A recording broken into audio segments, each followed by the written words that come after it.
নমস্কার বন্ধুরা, সুতা ভিলেজ ব্লগে আপনাদের সবাইকে স্বাগত। আবার একটা নতুন ব্লগ নিয়ে চলে এলাম। আপনারা আমার সঙ্গে থাকুন আর শুরু থেকে শেষ পর্যন্ত ব্লগটা দেখতে থাকুন। আশা করি আজকের ব্লগটা ভীষণ ভালো লাগবে। আজকে চলে এসেছি একদম পুকুর ধারে। আর এই যে শামলা গাছ আপনারা দেখতেই পাচ্ছেন, এখানে কিন্তু শামলা গাছের ঢ্যাপ হয়ে আছে। এই ঢ্যাপগুলো তুলবো, আর ঢ্যাপের যে খইটা হয়, খই ভেজে নাড়ু পাখি আপনাদের দেখাবো। তো এখন আমি কিন্তু ঢ্যাপগুলো তুলে নেব। আর এখন তো প্রচণ্ড ঠান্ডা, আপনারা জানেন। আর সকাল সকাল চলে এসেছি কিন্তু এই জলে নেমে ঢ্যাপ তুলব।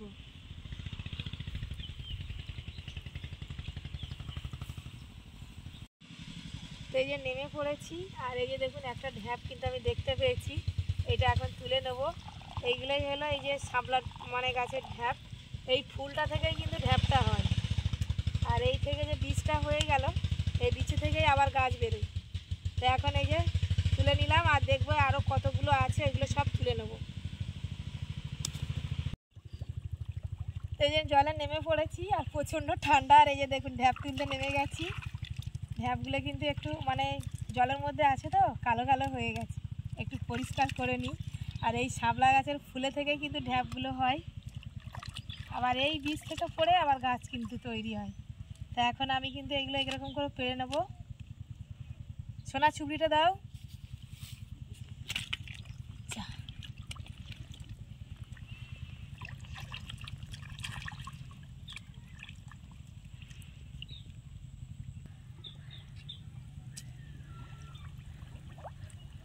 বাবা কি ঠান্ডা, প্রচণ্ড ঠান্ডা।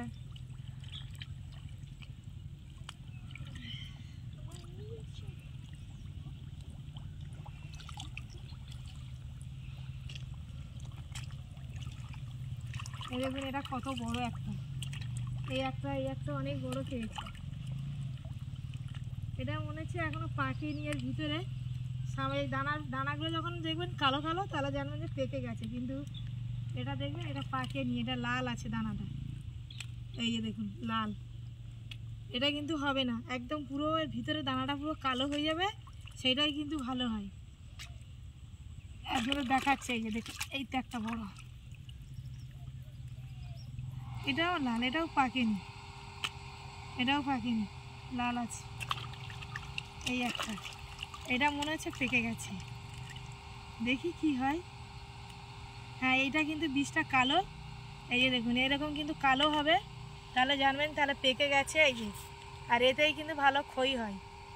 আর এইরকম দেখেই কিন্তু ঢ্যাপগুলো আমি তুলব।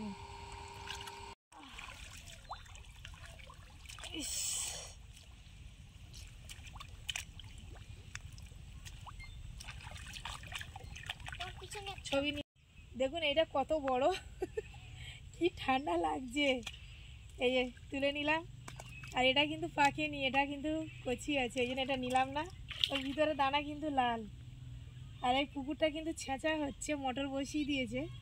ওই জন্য বললাম যে দানাগুলো ঢ্যাপগুলো তুলে নিই, আবার ওই সাইডটা যাবো। এই দেখুন এইগুলো এখানে কিন্তু অনেকগুলো পেয়েছি। এই যে কতগুলো ঢ্যাপ দেখুন, এটা হবে না। এই একটা, উরি বাবা, এই যে দেখুন কতগুলো ঢ্যাপ, কতগুলো ঢ্যাপ। তো এবারে কিন্তু এগুলো সব পেরে নেব।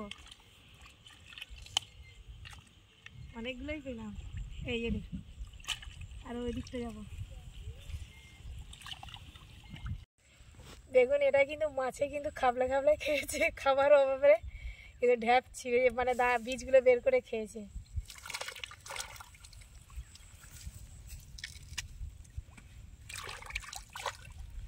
এদিকটা আর বেশি নেই, এই একটা করবো কত বড়। এই দেখুন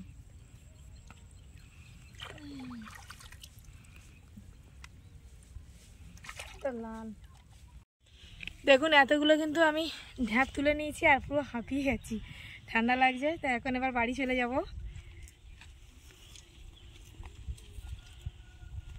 বাড়িতে চলে এসেছি, আর এই যে ভালো করে আমি পুকুরে একটু ভালো করে ধুয়ে নেবো জলে। এই যে এইগুলো কালো কালো না, এর গায়ে নোংরা আছে, আর জলের মধ্যে ছিল তো স্যাঁদলা হয়ে গেছে। এই জন্য ভালো করে একটু পরিষ্কার করে নেব। তো এই যে ভালো করে আমি ধুয়ে নিয়েছি। এবারে রোদে এই যে এর ভিতরে যে বীজগুলো আছে, এগুলো ছাড়িয়ে সব রোদ খাওয়াবো ভালো করে। তো তো এই যে আমি ঢ্যাপগুলো এই যে নিয়ে চলে এসেছি, ভালো করে ধুয়ে পরিষ্কার করে নিয়েছিলাম। আর এখানে একটা কিন্তু আমি খুব সুন্দর একটা পরিষ্কার একটা কাগজ পেতে নিয়েছি, এর উপরেই কিন্তু আমি এই ঢ্যাপের ভিতরে যে বীজগুলো আছে এই বীজগুলো কিন্তু আমি রোদ খাইয়ে নেবো। এই যে দেখুন কি সুন্দর, দেখুন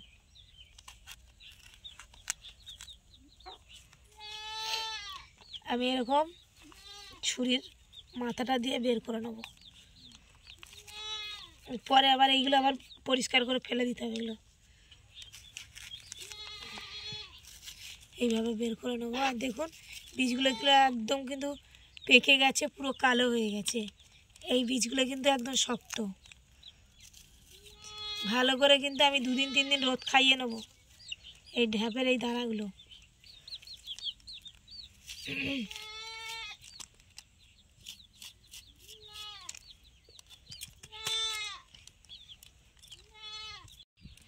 দেখুন আমি কিন্তু সব বীজগুলো বের করে নিয়েছি।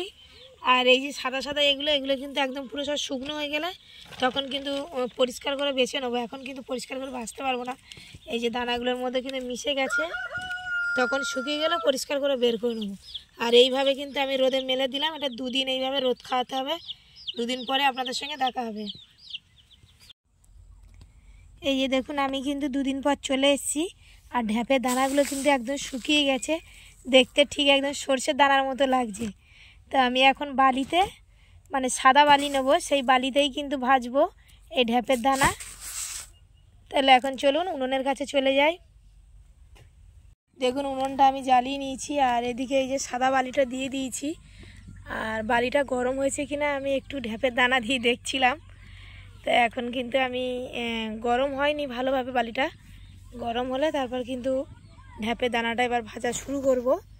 আর এখানে একটা কাপড় পেতে নিয়েছি, এই কাপড়ের মধ্যে কিন্তু খইগুলো ফেলবো। তো এই যে বালিটা কিন্তু গরম হয়ে গেছে, আর আমি এখানে কিন্তু এই যে খইটা তোলার জন্য একটা ছোট মতো একটা ঝাঁটা নিয়েছি, এইটা দিয়েই কিন্তু আমি তুলবো। আর এবারে কিন্তু অল্প অল্প করে আমি ভেজে নেব। তো এই যে আমি অল্প অল্প করে এই যে ঢ্যাপের দানাটা আমি দিয়ে দেবো। আর এই দেখুন কি সুন্দর কিন্তু খই ফুটছে।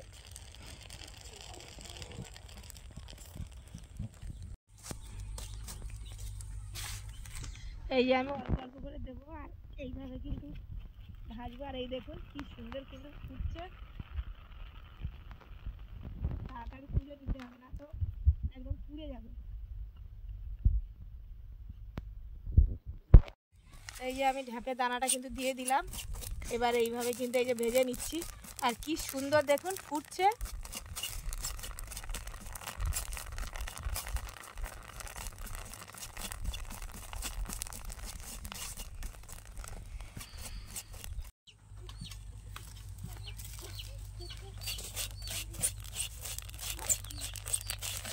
এইভাবে কিন্তু আমি সব ঢ্যাপের দানাগুলো কিন্তু ভেজে নেব। এই দেখুন কি সুন্দর কিন্তু ফুটছে।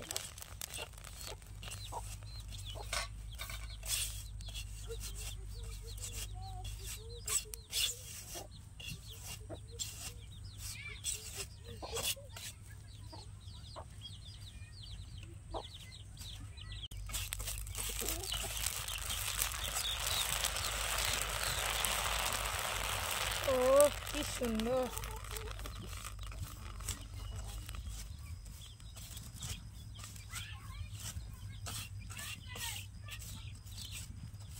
উনুনের জালটাও কিন্তু আস্তে আস্তে দিতে হবে, বেশি জোরে দিলেই কিন্তু খই একদম পুড়ে যাবে। এটাই পুড়ে যাচ্ছে আমার, তাড়াতাড়ি তুলতে হবে।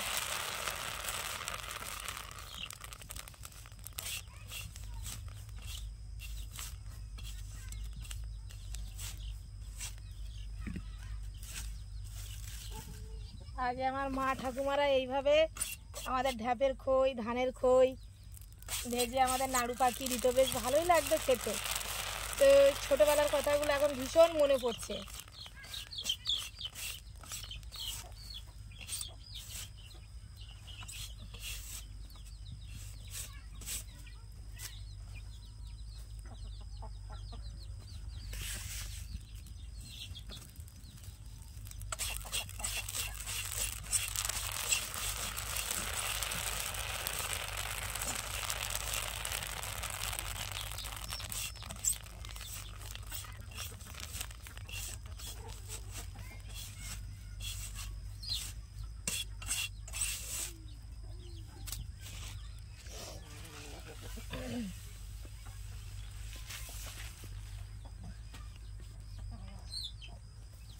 আবার একটু বালি দিয়ে দিলাম, বালিটা কম হয়েছিল, এই যে তুলছি না বালি ওর সঙ্গে উঠে যাচ্ছে, ওই জন্য আবার একটু বালি দিয়ে দিলাম। আবার একটু এই বালিটা আবার গরম হলে আবার এইগুলো ভেজে নেবো, আর এই এতটা আছে এইটা আবার ভেজে নেবো।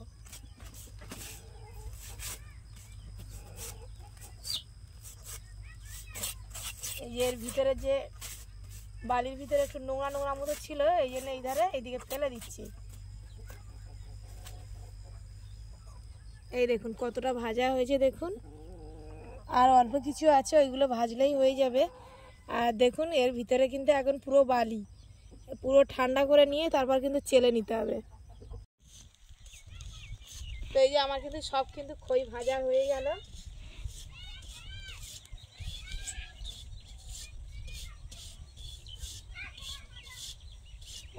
বাবা এই যে দেখুন ঢ্যাপের খইগুলো কিন্তু ভাজা হয়ে গেছে, আর পুরো কিন্তু এখন বালি। এবারে কিন্তু ভালো করে কিন্তু একটা চালনি নিয়ে চেলে নেব। আর এখন একটু গরম আছে, ঠান্ডা হয়ে যাক, ঠান্ডা হয়ে গেলে আমি কিন্তু বালিটা চেলে নেব। আর এই যে এতটাই কিন্তু হয়েছে, দেখুন আমি কিন্তু এই চালনি দিয়ে কিন্তু ভালো করে কিন্তু চেলে নিয়েছি। আবার ফের কিন্তু গামছাতেও ভালো করে কিন্তু আমি চেলেছি, এতে যদি বালি থাকে বলে ওই জন্য আবার গামছাতেও আমি চেলেছি। আর যে বালিগুলো কিন্তু বেরিয়েছে অনেকটাই বালি। আর এবারে কিন্তু এই যে উপরে যে এই যে এইগুলো কালো কালো আছে না, এগুলো একটু কালো কালো যে এগুলো আছে এইগুলো কিন্তু একটু বেছে বেছে ফেলে দেবো। আর এর খইটা কিন্তু একদম নরম, আর এই খই কিন্তু আমাদের অনেক কাজে লাগে। অনেক বাচ্চারা কিন্তু অনেক সময় দেখবেন কথা বলতে পারে না, মানে কীরকমভাবে যে তো তো করে কথা বলে, এই ঢ্যাপের খই কিন্তু তাদের জন্য খুব উপকার। একটু একটু করে যদি নিয়মিত আমরা যদি দিতে পারি তাহলে কিন্তু খুব ভালো, মানে তাদের কথাটা কিন্তু পরিষ্কার আসে। দেখুন আমি একটু খেজুরের গুড় নিয়েছি, আর গুড়টা কিন্তু আমি একটু ভালো করে জাল দিয়ে নিয়েছি যাতে একটু চিট ভাব আসে। এবার এইখানে কিন্তু আমি ওই খইটা দিয়ে দেবো, দিয়ে এবার নাড়ু পাকিয়ে নেবো। এই যে দেখুন এই খন্তিতে লেগে আছে না, এই যে এরকম চিট চিট হয়ে যাবে, এরকম হলে কিন্তু খুব ভালো হবে নাড়ুটা। তো এই যে আমি অল্প অল্প করে দেব, আর এইভাবে একটু খন্তি দিয়ে নাড়িয়ে নেব, পুরোটা সব দিয়ে দেবো।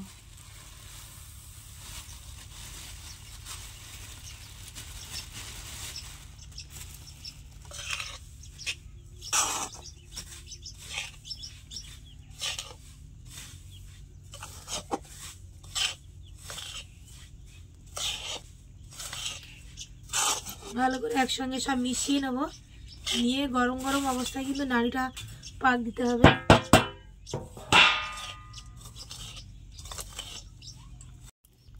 তো আমি এই কিন্তু এরকম সাইজের কিন্তু নাড়ুগুলো পাকাচ্ছি, বেশ ছোট বড়ও নয় আর ছোটও নয়। আর একটু আরেকবার কিন্তু একটু চাপতে হবে, জাস্ট আলতুভাবে কিন্তু আমি এখন পাকিয়ে নিচ্ছি। দেখুন এই যে আরেকবার কিন্তু এইভাবে কিন্তু আমি হালকা করে চাপ দিয়ে দিয়ে কিন্তু আমি একদম গোল করে নিয়েছি। এই দেখুন এইগুলো কিন্তু আমি করে নিয়েছি, আর যেগুলো আছে এইগুলোও কিন্তু একইভাবেই কিন্তু করব, এরকম হালকা করে করে চাপ দিয়ে দিয়ে কিন্তু করে নেব। দেখুন আমার কিন্তু সব এই যে গোল গোল করে পাকিয়ে নিয়েছি, আর একটা প্লেটের মধ্যে কিন্তু আমি সাজিয়ে নিয়েছি। পুরো একদম সব নাড়ু পাকানো কমপ্লিট। তো ঢ্যাপের কিন্তু আমি নাড়ু একটা খেয়ে দেখলাম, সত্যি খুব সুন্দর হয়েছে। আর ব্লগটা কিন্তু বেশি বড় করব না, আজকের ব্লগটা এখানেই শেষ করছি। যদি ব্লগটি ভালো লাগে সাবস্ক্রাইব, লাইক, কমেন্ট, শেয়ার করবেন, আর আমার পাশে থেকে আমাকে সাপোর্ট করবেন। যারা আমার ফেসবুক পেজে ভিডিওটা দেখছেন পেজটিকে ফলো করবেন। সবাই ভালো থাকবেন, টাটা।